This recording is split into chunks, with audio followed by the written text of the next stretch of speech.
Chapter 7, Chili and Cornbread.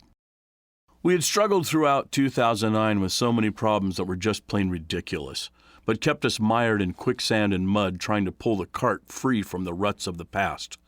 When the dust settled on the big fight over the senior pastor, and we knew we couldn't sell the building, I knew we had to do something quick to bring change. The old pastor's new title was Pastor of Compassion and Social Justice Ministries. He claimed this was his true heart's calling, and I wanted him to create an outreach community meal for the poor, but he wanted to launch a recovery ministry instead. So beginning in September 1st in 2009, he focused all of his time and energy into a Wednesday night recovery group for the next 10 weeks. At the end of the 10 weeks, no one was coming to the recovery group. It had 2 people from outside the church that he recruited to help him launch the ministry, and that was it.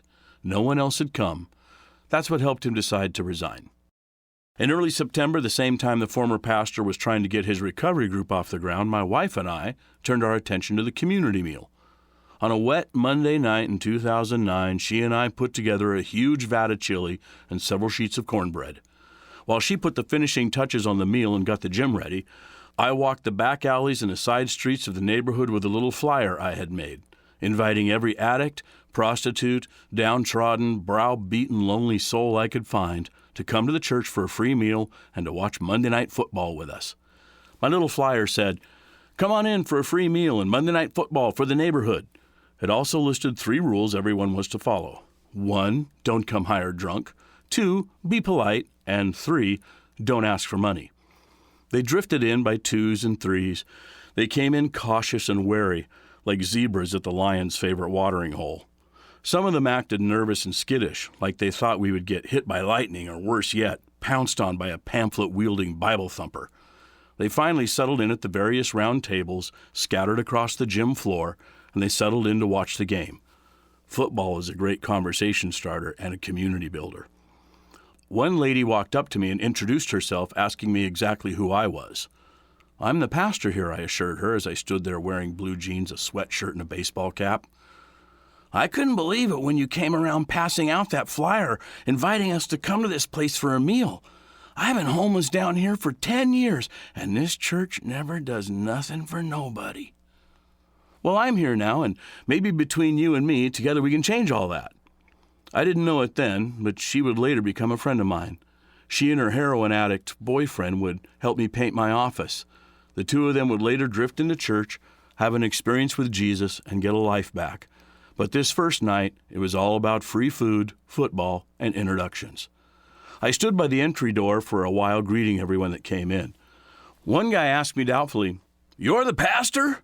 I've eaten meals in churches all over town, and I've never met a pastor before." He made the announcement like a carnival barker telling a contestant they had just won a stuffed animal. He stuck out his big dirty paw and said, "Put her there, pastor!" He vigorously shook my whole arm the whole while. I took note of that comment and marked it in my mind for future reference. When ministry's done among the homeless, I guess it isn't being done by pastors. One giant Native American guy staggered in drunk as a skunk, barely able to stand. All his words were totally slurred to the point of being barely understandable. He overheard me introducing myself as the pastor, so he sloshed up to me and stood there like a tree half cut through in a windstorm. "Pastor, I'm ready to rededicate my life to the Lord," he managed to get out. "You're ready to rededicate your life to the Lord? You're 10 feet in the door without hearing a prayer or a song or a sermon or anything, and slobbery drunk to boot," I thought to myself. I doubted his sincerity. I looked him up and down, and in an instant I knew exactly what he thought was going on. I would later, over many, many conversations, get my first impression verified. This group of people are used to Christians coming down to their neighborhood park or to their spot under the freeway to give out sandwiches and coats and such, but almost always these free gifts come with a price.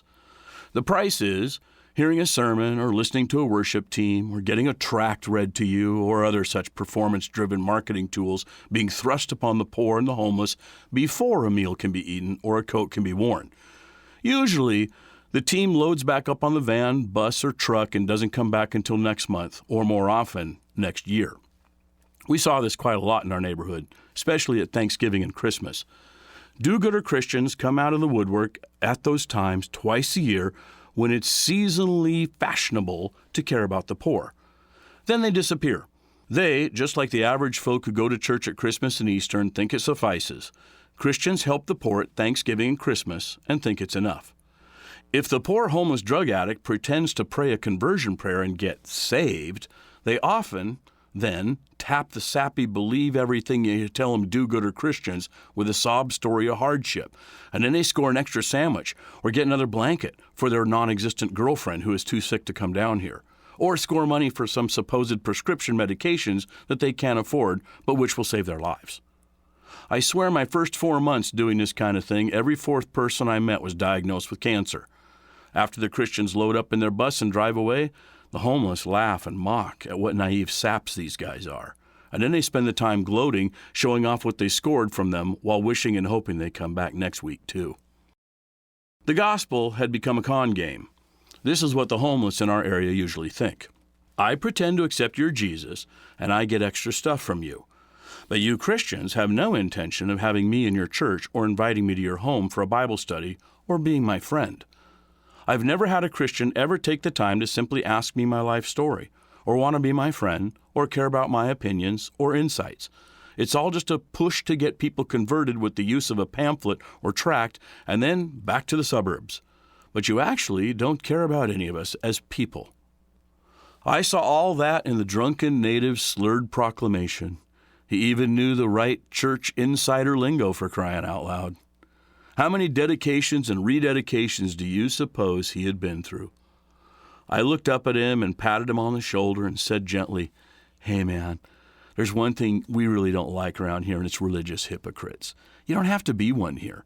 Just come on in, get warm, have some free food, and enjoy the football.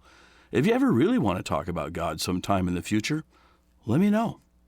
He staggered off, bewildered and confused, because this isn't the way the game is played, and clearly I didn't know the rules.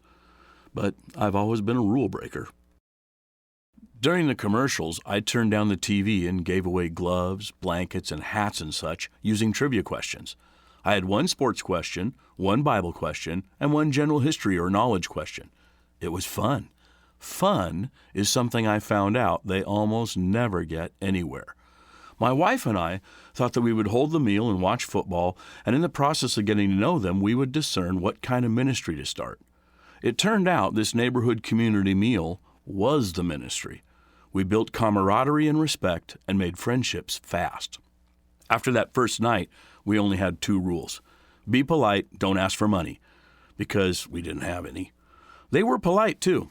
Even drunk or high, they stayed polite and well-behaved. The church became their sanctuary, their place of safety, their territory, their home base. Very quickly, beer cans and needles became less scattered around the church. I would sit across the street at Starbucks on some mornings and watch homeless guys go around the church grounds picking up trash to make the place nicer. It was their way of showing respect. I frequently told them at the meals that this is still God's house, so it gets to be a place where all grudges are left at the door and all problems from the street don't get brought in here to break out in a fist fight or a cussing match. Whatever has gone on outside needs to stay out there. In the gym, it was peace, safety, and protection for all, even though it was just a brief time. Sanctuary for all, we called it. If you can't handle that, then you would have to leave. I had guys who had been in knife fights with each other earlier in the week sit a couple of tables away from each other and keep peace. Over the next 5 years, we would continue this meal. Eventually, we created a separate nonprofit corporation apart from the church to get donations to help with the costs of this enterprise.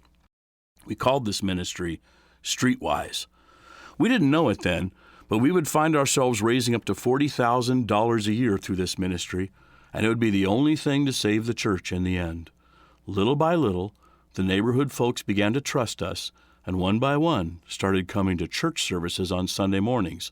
Boy, did that start to change things.